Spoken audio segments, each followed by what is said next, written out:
గోరక్షక్ ప్రశాంత్ పై జరిగిన కాల్పుల ఘటనపై బీజేపీ ఆందోళన బాట పట్టింది. దానికి సంబంధించిన బ్రేకింగ్ చూస్తున్నాం.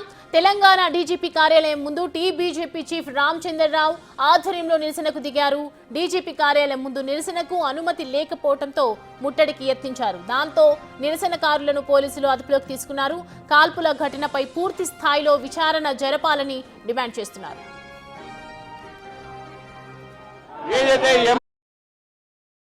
నిన్న గోరక్షక్ మీద తుపాకీతో కావడం జరిగిందో దాన్ని ఖండిస్తూ ఈరోజు డీజీపీ గారికి మేము ఈరోజు మెమోరాండం ఇవ్వడానికి పోతున్నాం.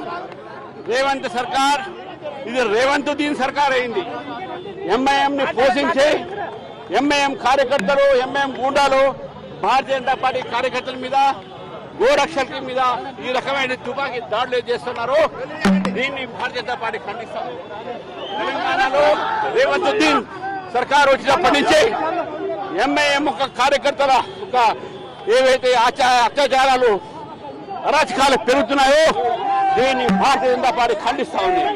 ఈరోజు పోలీసుల రాజ్యము పోలీసులు పట్టించుకోక ఈ రోజు ఇటువంటి పరిస్థితి తెలంగాణలో ఉంది.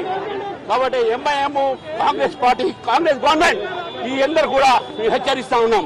భారతీయ జనతా పార్టీ కార్యకర్తల మీద కానీ హిందూ దేవాలయాల మీద కానీ హిందూ సంస్థల మీద కానీ ఏదైనా మళ్ళీ జరిగితే ఈరోజు ఈ ప్రభుత్వము తీవ్రమైన పరిణామాలు ఎదుర్కోవాల్సి వస్తుంది. Okay sir, thank you sir. Hindi దూరం